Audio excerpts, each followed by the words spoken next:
اعوذ باللہ من الشیطان الرجیم بسم اللہ الرحمن الرحیم الحمدللہ رب العالمین قال اللہ تعالی فی شان حبیبہ ان اللہ وملائکتہ یصلون علی النبی یا ایہا الذین آمنوا صلوا علیہ وسلموا تسلیما اللہم انا نحن نصلی علی سیدنا وشفیعنا وحبیبنا ومولانا محمد معلی شان ماہی البطلان حاشر الانسان رحمت للعالمین سید الانبیاء والمرسلین سراج الاولین والآخرین خاتم النبیین رسول امین شفیع المذنبین الصلاة والسلام علی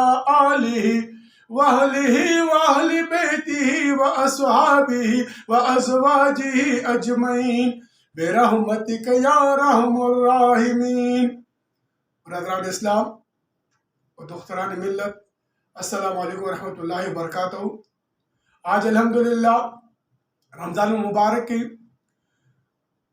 21واں روزہ ہے اور اپریل کی آج 22 تاریخ ہے، جمعہ مبارک کا دن ہے.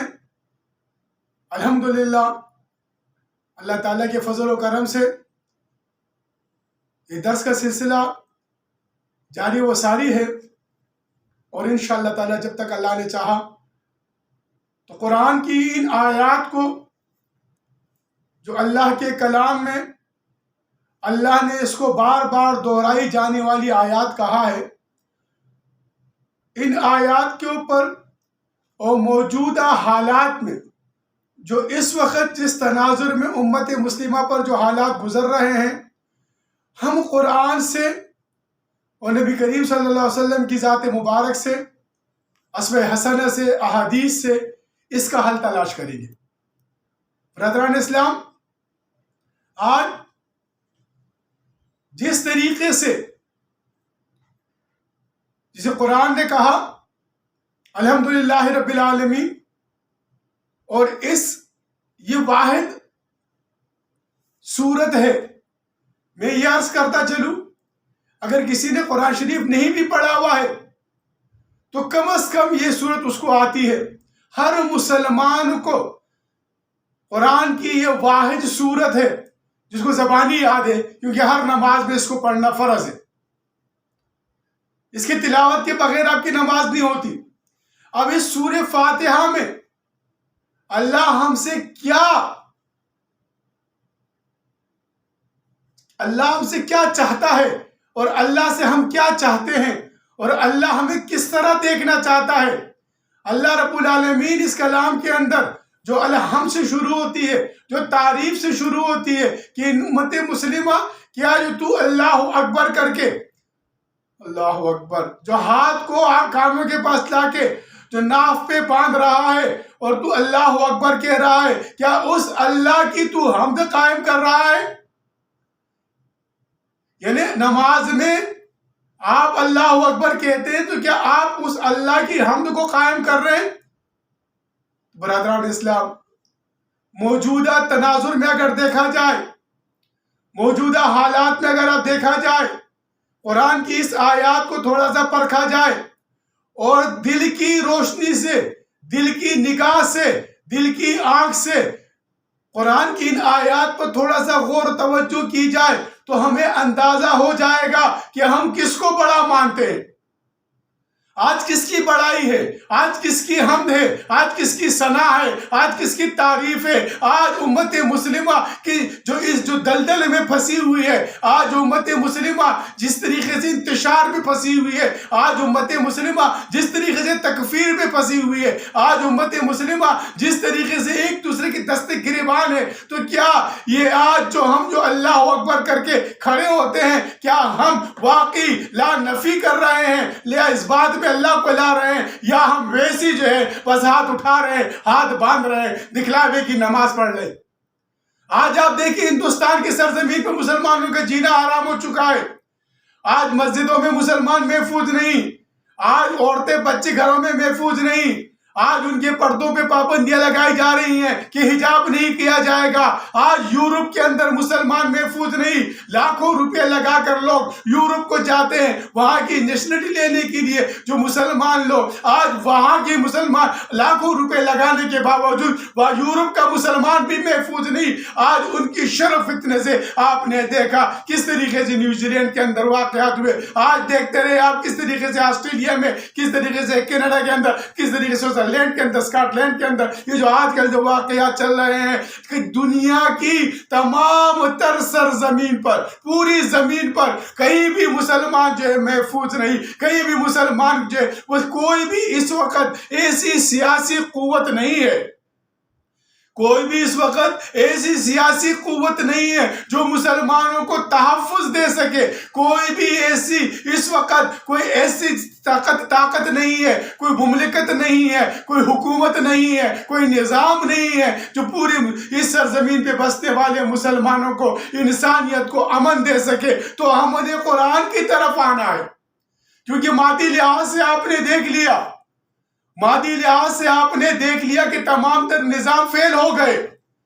آج جو آئین آپ کے چیف ایگزیکٹو وزیر اعظم کو تحفظ نہیں دے سکتا، آج جو آئین آپ کے وزراء کو تحفظ نہیں دے سکتا، آج جو آئین آپ کے ممبران کو تحفظ نہیں دے سکتا، تو وہ اس آئین سے آپ جو ہے نا عوام کی تحفظ کی کیا امید لگا کے بیٹھیں گے؟ تو ہم نے کلہم مسلمان نے سوچنا ہے اس پر، امت بن کے سوچنا ہے ہم نے کہ آج کس طریقے سے امت جو روے زوال ہے، آج کس طریقے سے امت جو سیاسی لحاظ سے طاقت رکھتی ہے، افرادی لحاظ سے قوت رکھتی ہے، مادی لحاظ سے ایٹامک پاور رکھتی ہے، اس کے باوجود امت مسلمہ کی توہین اور تذلیل ہر دور میں ہوتے جا رہی ہے۔ اس کا مطلب آنے والا کل ہے جو پچھلے کل سے برا ہوتا جا رہا ہے۔ اس کا مطلب ہے کہ ہم انہیں کچھ سوچنا ہے، کل امت مسلمہ کو ایک بات کی سوچنا ہے، وہ کون سا نظام ہے، وہ کون سا طریقہ ہے، وہ کون سا راستہ ہے جس راستے پہ چل کر امت مسلمہ ان فرقوں سے، ان تکفیر سے، ان تکذیب سے، ان آپس میں دشت و گریبان سے، ان کفر کے فتووں سے، ان ٹکراؤ سے، ان شرپسندوں سے، ان دہشت گردوں سے، ان تحفظ آئینی تحفظ امت مسلمہ کو مل سکتا ہے۔ اس امت مسلمہ کو اس کی طرف میری درخواست امت مسلمہ کے علماء کرام سے وہ اس طرح توجہ دے، اپنے خطبات میں توجہ دے۔ وہ کون سا نظام ہے، وہ کون سا طریقہ ہے، وہ کون سا راستہ ہے جو اللہ نے ہمارے لیے انتخاب کیا ہوا ہے؟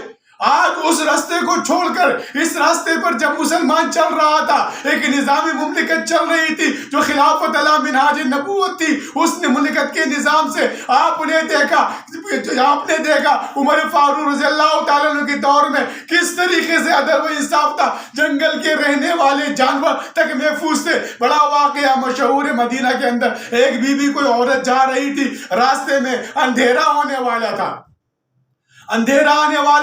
تو راستے میں عمر فاروق نے اس سے پوچھا، اے بی بی تو رات میں اتنے اندھیرے میں اپنی گاؤں کی طرف روانہ ہے، کیا تجھے خوف نہیں آتا؟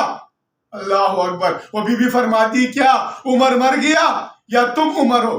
کسی کی جرت نہیں تھی، کسی میں اتنی جرت نہیں تھی کہ کسی راہ چلتی کسی بی بی کسی عورت کو اس کی جو ہے نا کوئی اس کے عصمت دری کر سکے، اس کو کوئی دوپٹہ کو ہاتھ لگا سکے۔ آج کیا حالات ہے معاشرے میں، کس طرح سیالکوٹ کے اندر ہوا، کس طریقے سے عصمت دریاں بچوں سے ہو رہی ہے، یہ معاشرہ کس طرف جا رہا ہے۔ برادران اسلام، میری درخواست ہے امت مسلمہ کی علماء کی، کیونکہ یہ ذمہ داری علماء کی ہے کہ وہ اس نظام کی طرف امت مسلمہ کی رہنمائی کرے جو نظام اللہ نے آدم علیہ السلام کے ذریعے اس زمین کو دیا۔ اللہ نے اس زمین کو ایک نظام دیا۔ اللہ قرآن کی سورہ بقرہ میں فرماتا ہے کہ میں آدم کو اپنا خلیفہ بنا رہا ہوں۔ آج امت مسلمہ اگر واپس اس روحانیت کی طرف آ جاتی ہے، ان مادیت سے ہٹ کر، ان مادی طاقتوں کو چھوڑ کر روحانی طاقت کی طرف آ جاتی ہے، روحانی راستے کی طرف آ جاتی ہے، تو یاد رکھیے وہ سیاسی وقار، وہ عزت و وقار، وہ مسلمانوں کی تعظیم، وہ روب و دبدبہ جو اس زمین کے اوپر جو روم اور ایران نے دیکھا تھا، اس زمین کے اوپر جو قسطنطنیہ نے دیکھا تھا، اس زمین کے اوپر جو بخارا اور تاشقند کی سرزمین نے دیکھا تھا وہی دوبارہ روب و دبدبہ امت مسلمہ کا دوبارہ آ سکتا ہے۔ میری درخواست ہے علماء کرام سے کہ علماء سو کی چنگلوں سے نکلے یہ شر پسند چند لوگ جو اسلام کو اور پاکستان کو، مسلمان کو، پاکستان کی فوج کو اور پاکستان کے عوام کو آپس میں لڑانے کے لیے، پاکستان کی فوج اور یہ پختون، یہ امام مہدی علیہ السلام کے لشکر کے سپاہی ہیں، ان کو جو آپس میں لڑانے کے لیے جو تغز الہند کانفرنس کو روکنے کے لیے، ارے تغز الہند کانفرنس کیا ہے؟ یہ تو حضور کے وعدے کو تکمیل تک پہنچانے کے لیے، امت مسلمہ کو عزت و وقار دلانے کے لیے، اس زمین کے اوپر دوبارہ عدل و انصاف کو قائم کرنے کے لیے ان فقراء نے تغز الہند استحکام پاکستان امن کانفرنس کے شروع کیا ہے۔ انشاءاللہ تعالی یہ تغز الہند کی کمیٹیاں گاؤں گاؤں، گلی گلی، قریہ قریہ بنیں گے اور یہ امت انشاءاللہ تعالی حضور نبی کریم صلی اللہ علیہ وسلم کے وعدے کی تکمیل کے لیے ایک مرتبہ پھر اسی طرح عملی میدان میں نکلے گی جس طریقے سے مکہ و مدینہ کے نکلے تھے اور نکل کے روما کی سلطنت کو الٹ دیا تھا۔ سنا ہے ہم نے وہ قدسیوں سے وہ شیر پھر ہوشیار ہوگا انشاءاللہ تعالی۔ یہ جو خراسان ہے یہاں سے کالے جھنڈے اٹھیں گے۔ میری درخواست ہے علماء کرام کی اپنے مسجدوں میں، اپنے منبر و محراب میں امت مسلمہ کی رہنمائی کیجئے۔ یاد رکھیے صالح علیہ السلام کی اونٹنی کو اس قوم کے 4 بندوں نے صرف نقصان پہنچایا تھا، اس کو تکلیف دی تھی، اس کو اذیت دی تھی، اس کو شہید کیا تھا، لیکن اللہ کا قہر دیکھا اپنے پوری قوم پہ آیا، اس لیے کہ اس قوم نے آنکھیں بند کر لی تھی، خاموشی اختیار کی تھی۔ یاد رکھیے یہ آپ کی خاموشی بھی آپ کو ہلاکت کی طرف لے کے جائے گی اور اللہ اس کے رسول کے دربار میں آپ جواب دہ ہوں گے، یہ علماء کرام جواب دہ ہوں گے۔ ان شر پسندوں کے خلاف امت مسلمہ کو ایک ہونا ہے۔ پاکستان کی فوج اور پختونوں کو اکٹھا کر کے حضور نبی کریم صلی اللہ علیہ وسلم کے وعدے تغز الہند کو تکمیل تک پہنچانے کے لیے، امت مسلمہ کو متحد کرنے کے لیے یہ فقراء اس عملی میدان میں نکلے ہیں۔ میں نے اس سے پہلے بھی عرض کیا یہ ہمارا پیغام کیا ہے، یہ تو صرف الصلاۃ خیر من النوم ہے،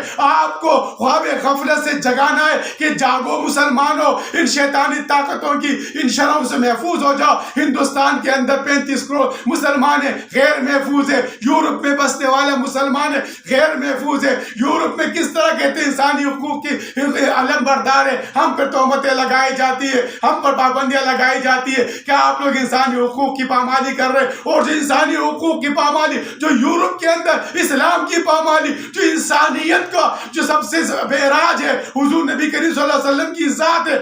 آپ کے بعد کوئی نبی نہیں، لا نبی بعدہ، آپ کے بعد کوئی نبی نہیں۔ آج یورپ کے اندر اس ہادی برحق کے جو ہے نا، اللہ اکبر، افسوس ہوتا ہے، دل کو دکھ ہوتا ہے جب یہ سنتا ہوں کہ وہاں پر جو ہے نا حضور نبی کریم صلی اللہ علیہ وسلم کی توہین کی جاتی ہے، کارٹون بنائے جاتے ہیں، فلم بنائی جاتی ہے۔ تو یہ کہاں کی جو ہے نا، جو یہ کہتے ہیں ہم جو ہے نا انسان حقوق کے جو ہے نا علم بردار ہے۔ ارے انسانیت کے علم بردار تو حضور نبی کریم صلی اللہ علیہ وسلم کی ذات ہے، جو آپ کے کتابوں میں لکھا ہوا ہے، جو انجیل میں لکھا ہوا ہے، توریت میں لکھا ہوا ہے، زبور میں لکھا ہوا ہے، گیتا میں لکھا ہوا ہے۔ اس کائنات کی واحد ہستی جو خاتم النبیین ہے، آپ کے بعد کوئی نبی نہیں، وہ حضور نبی کریم صلی اللہ علیہ وسلم کی ذات ہے۔ تو امت مسلمہ سے میری درخواست ہے، ہر بار کہتا رہتا ہوں کہ دیکھو ہماری ایمانی کونسل ایک ہے، ہماری ایمانی کونسل ایک ہے۔ امت مسلمہ کے جتنے بھی فرقے آج آپ نے دیکھا، میرے پیر و مرشد صاحبزادہ سے ضیاء الحسن قائم مقام امام الجہاد کے اس کے موقع پر جو تغز الہند کانفرنس کا انعقاد کیا گیا تھا، جو استحکام پاکستان امن کانفرنس کا نام کیا گیا تھا، اس میں آپ نے دیکھا تمام نقطۂ فکر الحمدللہ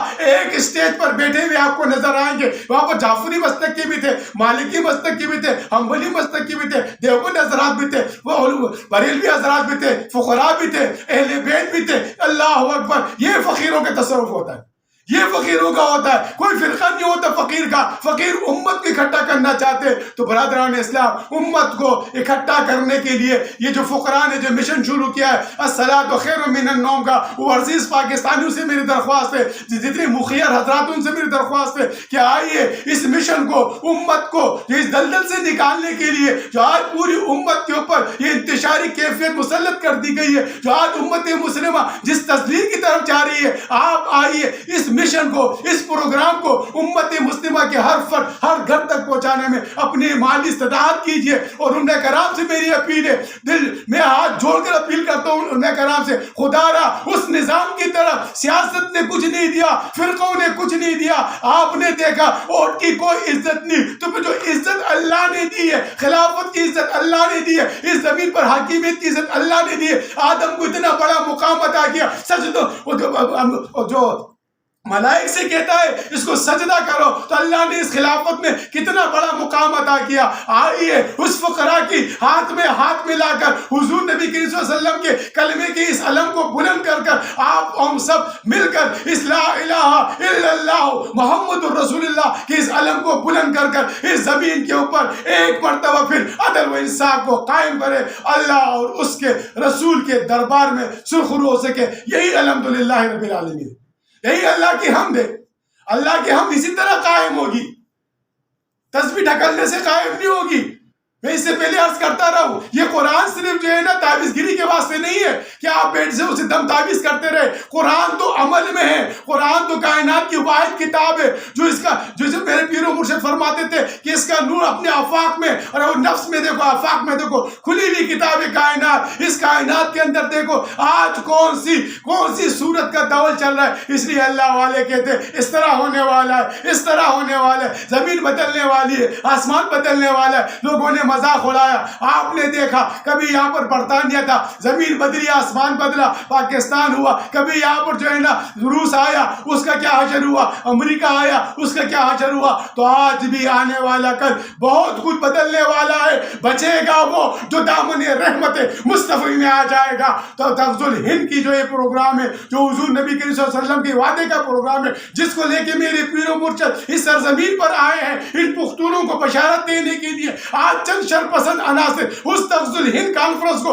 روکنے کے لیے شر پیدا کر رہے ہیں, امت کے اندر جو ہے نا نفرتیں پیدا کر رہے ہیں. ارے قدر کرو پاکستان کی, بے قدرو قدر کرو پاکستان کی. آج ہندوستان کے اندر دیکھو, آج فلسطینی مسلمان کا حال دیکھو, آج بوسنیا کی مسلمان کا حال دیکھو, آج چچنیا کی مسلمان کا حال دیکھو, آج آپ عراق کے اندر, ہر دنیا کے اندر مسلمان کا حال دیکھو کس طرح مسلمانوں کے ساتھ ہو رہا ہے. تو اس کو روحانی طریقے سے بدلنا ہے, روحانی طاقت کے ذریعے. حضرت امام مہدی علیہ السلام کے لشکر کے سپاہی ایک ادنا خادم بن کر ہم جو ہے نا اس دنیا میں اسلام کو غالب کر سکتے ہیں. میری یہی ایک درخواست ہے, یہی التجا ہے, کیونکہ میرا فیس بک کے جو آئی ڈی ہے اس کو بلاک کر دیا گیا ہے, کیونکہ میں تغز الہند کی بات کرتا ہوں, حضور کے وعدے کی تکمیل کی بات کرتا ہوں, امت کے اندر نفاق کی نہیں اتفاق کی بات کرتا ہوں, امت کو توڑنے کی نہیں جوڑنے کی بات کرتا ہوں. تو یہ جو جتنے بھی سوشل میڈیا جو یورپ اور جو چلا رہے ہیں, جو مادی طاقتیں چلا رہی ہیں, جو اسرائیل کی, وہ کتنے مسلمانوں کو متحد کرنا دیکھنا چاہتے ہیں. وہ تو چاہتے ہیں کہ ان کے انتشار پھیلے.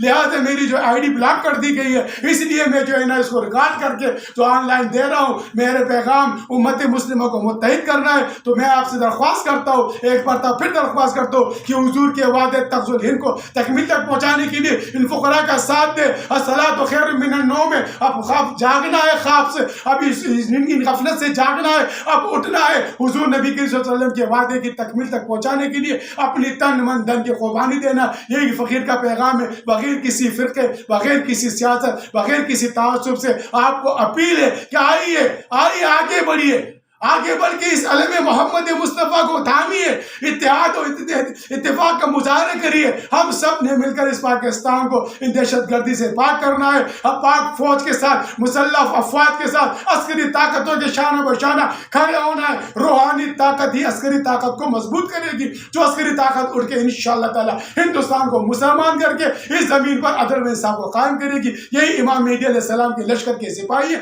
یہی حضور کے وعدہ تغز الہند کو تکمیل تک پہنچانے کے لیے اللہ نے اس پاکستان کو 27 رمضان مبارک میں بنایا ہے. وما علینا الا البلاغ المبین.